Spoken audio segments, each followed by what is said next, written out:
Today's video is going to be the first in a series of videos talking all about Intrax gravel suspension, how to set up, how to maintain, how to recharge, etc. These are the units that we have fitted to this car here, our NA 4-wheel drive Beast. Intrax suspension is available in the US through Rally.Build. They are our incredible sponsor, and we at Wicked Function Racing appreciate them very much for all that they do to support us and to support the sport. So let's dive in and talk all things Intrax rally suspension. All right, so today we're going to go through how to do a basic disassembly, inspection, and regrease of our Intrax suspension. Now this is our Subaru GC GD suspension, 4-way with remote reservoir, but the concepts and disassembly order are going to be largely similar for any model Intrax suspension. So first of all, when should we do a disassembly and regrease?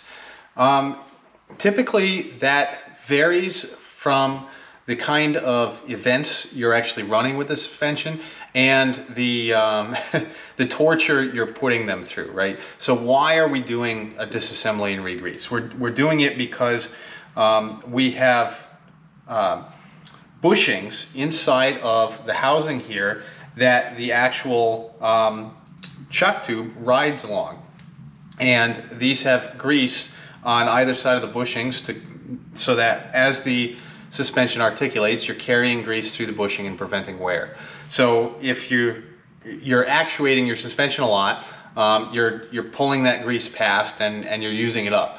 And also the grease gets contaminated by getting dust, dirt, debris, water, moisture past the seals here. Now these Intrax have a really nice thick seal up here, but any sort of rally suspension is not impervious to getting contamination past that and into the lower housing. So you want to take this opportunity to clean out the any dirt or sand or anything that has gotten past the seal and replace that with fresh grease. So you can really extend the interval between regreases by using something like the Sealsavers coil cover. So I run these on all 4 corners, and all this is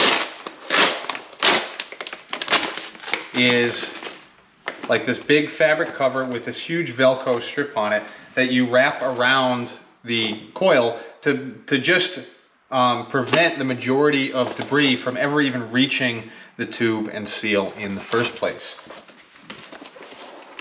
So these last quite a while. I've gone through, I think, 2 sets in 4 years. They're a consumable component and you will chew them up eventually.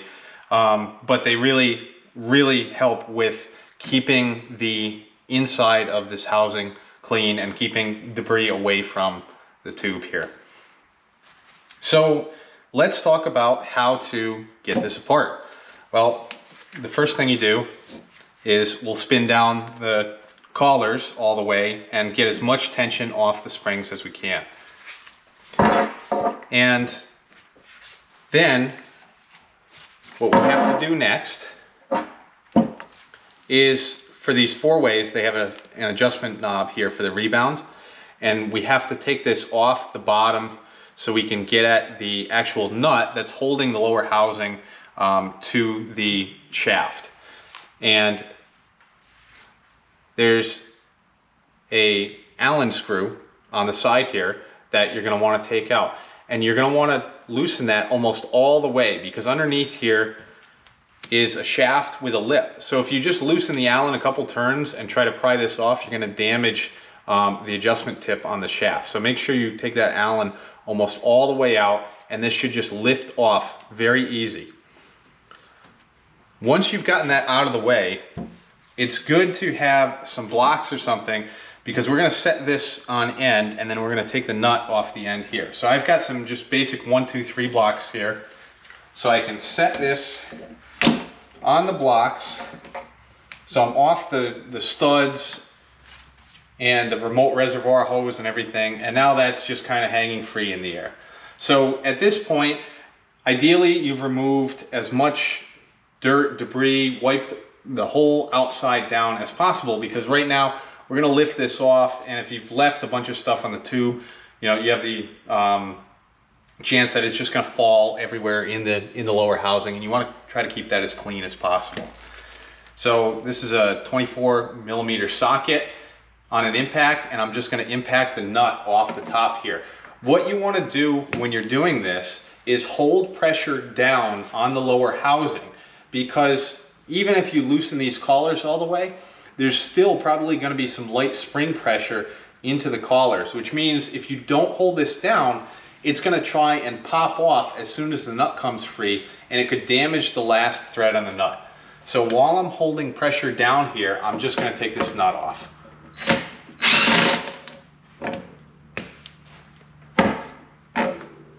And there we go. So this came free right away. This might actually do the opposite, and it'll stick, and you'll take the nut off and nothing will happen. So again, hold the housing and tap it lightly with a rubber mallet on the side until that pops up, so that it doesn't launch itself without you actually having your grip on this. Once that's done, I'll lift this right off, and actually the bump stop stayed in the housing here. So let me try to get that out. All right. So that's the lower housing off, and I'll take the spring off. And then you're going to want to wipe down the entire tube assembly here. Wipe down any grease that's collected on the bump stop. And then we're actually going to look at the lower housing here. So this lower housing has 3 bushings in it. Actually, there's a thin bushing up top and 2 bigger bushings down lower. And between each bushing, and between the bushing and the wiper seal, are grooves. And there's grease packed into those grooves. So what you want to do when you regrease these is clean out all the grease in the grooves, because that's what's going to be contaminated and old grease, and then kind of refill the grooves in between the bushings with new grease. You don't need a lot of grease for this, and in fact, if you put too much, all you're going to do is knock it way down in the housing, and it's not going to help the tube at all. It's just going to be sitting down here collecting dust, collecting moisture, and generally become a mess to try and clean out the next time you do a regrease procedure. So how do we clean the grease out, and how do we put grease in? What I've done is I've just hacked together a couple simple tools to do so. So I got this random piece of rubber that I cut and I put on the end of a stud, so that I can wipe down the walls and kind of squeegee the inside of the housing and get all the old grease out. And then for in between the bushings, if you just take like a stick of plastic or something and then notch it and sand it so that you have edges that fit in between the grooves, you can sit here and just scrape the grooves right out and remove the grease. Now, re-adding grease. I use Redline CV2. You can do your own research and use any sort of heavier grease that you'd like. I'm partial to the Redline. So what we're gonna do is, I've already actually removed the majority of the grease out of this because I disassembled this before the video. So I'm gonna go right to adding some grease back in to demonstrate what we'd be doing here. So I'm just gonna scrape some off onto my plastic stick here, and then I'm gonna wipe it in between the bushings in the housing. Really quick, really easy.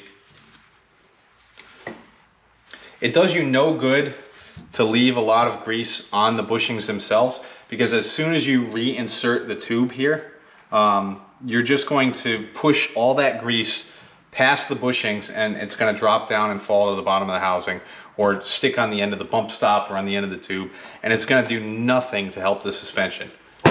all you did was add a little weight and add a lot of mess.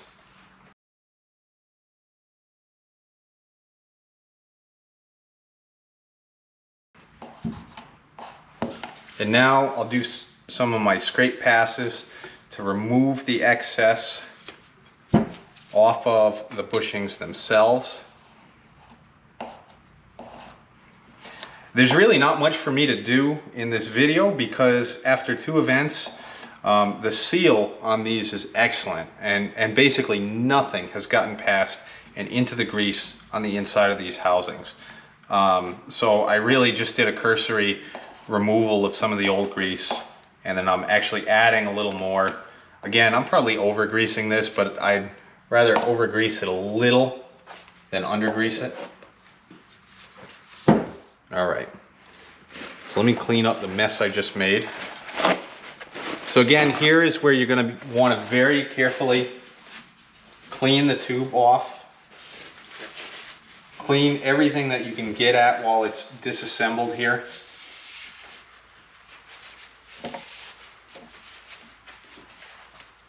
And then put it back together.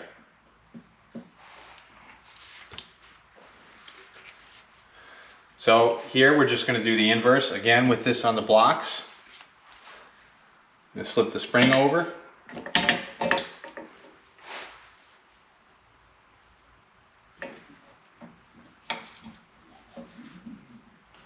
Carefully slip this down. You want to try and drop it straight down so that you don't end up wiping all the grease away with a bump stop. And then I'll just make sure that I can poke the shaft end through.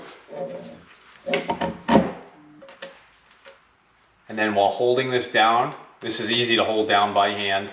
It's just compressing the helper spring a tiny bit. I'm going to screw that nut on, and I'm going to get most of the way on. And then I'll just hit it very briefly with an impact. And I'm going to come back and torque that, and I'll put the torque spec in the video. And then lastly, you're going to line up the adjustment knob with the notch on the shaft tip here and drop it down and tighten that down. And that's it. It's re-greased, ready to go. I'm going to spin this up to adjustment height and get it back on the car.